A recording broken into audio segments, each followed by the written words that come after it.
호스피스 병동 병상일기 끝내 하지 못한 말 24회입니다. 참고로 이 이야기는 오래전 일기를 정리한 것입니다. 사실인지는 모르지만 물고기는 통점이 없다고 합니다. 통증을 느끼지 못한다는 것이지요. 사람에게도 극심한 통증이 있을 때 통점을 잠시 없애는 약이 있으면 어떨까요? 의식은 건강할 때와 다름없지만 육신의 통점을 잠시 없앨 수 있는 그런 약 말입니다. 형이랑 봄의 기운을 만끽하며 한적한 논두렁을 걸어보고 싶습니다. 우리가 어릴 적 토끼에게 주려고 거의 매일 뜯어왔던 질경이와 토끼풀이 피어있을 지금 미꾸라지며 올챙이들이 따스해진 물길에서 꿈틀거리고 있을 겁니다. 상큼한 쑥향기도 맡아보고 싶고 모판에서 싹 틔울 벽시도 만져보고 싶고 논두렁에 앉아 형이랑 막걸리 한잔 마시며 멀리 보이는 산을 붉게 태우는 진달래도 바라보고 싶습니다. 형이 간신히 수면을 취하는 동안이라도 그런 꿈을 꾸면 좋겠습니다. 형은 오늘 오후도 내 인내의 한계를 시험합니다. 형에게만 보이는 환영으로 쉼없이 닥달을 합니다. 순간적으로 비명을 지르고 싶은 충동을 느낍니다. 잠시도 나를 가만두지 않습니다. 겁에 질린 모습입니다. 환영이 발악하는 대로 내게 처리할 것을 요구합니다. 몰핀이 통증을 다스려주는 대가로 환영을 일으켜 환자를 괴롭히는 것입니다. 차라리 내가 백치라면 신경이 곤두서지는 않을 것입니다. 울뚝벨처럼 솟구치는 내 안에 무언가를 느끼며 내 자신이 얼마나 가식적인지 확인을 합니다.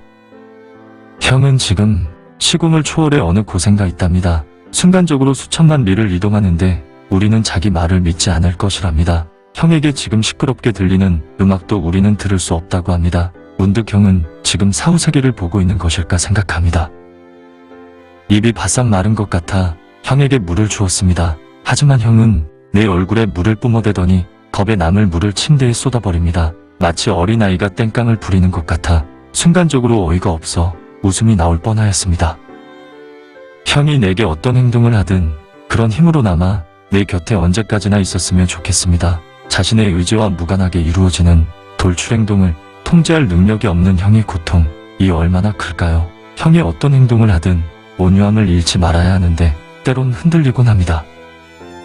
병실 뒤편 작은 건물의 옥상에는 빗물이 잔뜩 고여 있습니다. 밤이면 가로등 불빛 하나가 고스란히 떨어져 살며시 바람이 불면 잔물결을 따라 불빛도 일렁입니다. 형의 심장도 저리 예쁘고 붉게 일렁거리면 좋겠습니다. 고통스러워하는 형을 보면 나도 죽을 것 같다는 생각이 듭니다. 내가 잠시 쉬러 나간 사이 사달이 났습니다. 형수의 머리카락을 움켜쥐고는 자신을 죽이려 한다며 눈을 치켜뜬 채 몹시 상스러운 욕설을 퍼부었답니다. 또한 주삿바늘을 뜯어내려고 몸부림을 쳤답니다. 3분만 더 살자며 일으켜 달라고 애언을 하였습니다. 내가 병실에 들어왔을 때 형은 울고 있는 형수의 손을 붙들고 전화를 하듯 구조대에 빨리 구해달라고 통사정을 하고 있었습니다. 결국 수면제를 놓았고 힘이 약해진 형은 나더러 비틀어 죽여달라며 고통스러워합니다. 형의 입에서 죽여달라는 말을 처음 듣습니다. 내 몸이 그저 나무토막 같습니다. 여기가 지금 내가 살아가는 세상인가 싶습니다. 형이 살려달라는 말을 할 때는 허공에다 소리라도 지르고 싶은 충동이 일었지만 죽여달라는 말 앞에서는 내 감정이 죽어버린 것 같습니다. 형을 지켜보는 가족의 심정은 처참할 뿐입니다. 하지만 그 어떤 심정도 지금 형이 겪는 고통에는 닿을 수 없을 것입니다. 희망의 부존재 앞에서 희망을 꺼내 들면 희망도 죄악일 수 있겠다 싶습니다. 이젠 기적조차 바랄 수 없는 상태가 이어집니다. 오전에 어머니의 전화를 받고 병실로 가는 발걸음이 허전거립니다. 형이 탈진하여 거친 호흡을 하며 손발이 차가워졌습니다. 어깨 쪽지와 허벅지에는 흥건히 식은 땀이 흘러내렸습니다. 어머니는 쉬러 들어온 내게 아무래도 형이 죽을 것 같다고 전화를 하였습니다. 하느님도 끝내 우리를 버리시는구나 싶었습니다. 불안하게 이를 데 없는 발걸음을 병실로 옮깁니다. 하지만 아침에 본 형의 모습과 별반 차이가 없어 일단 안심을 합니다.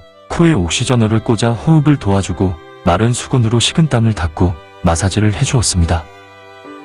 형이 조금 나아진 것 같아 다시 집으로 돌아왔습니다. 하지만 오늘만큼 탈진한 적이 없어 극도의 위기감이 몰려옵니다. 행여 내가 없을 때 형이 떠나버리면 어쩌나 걱정도 됩니다. 쉬는 걸 포기한 채 다시 병원으로 갑니다.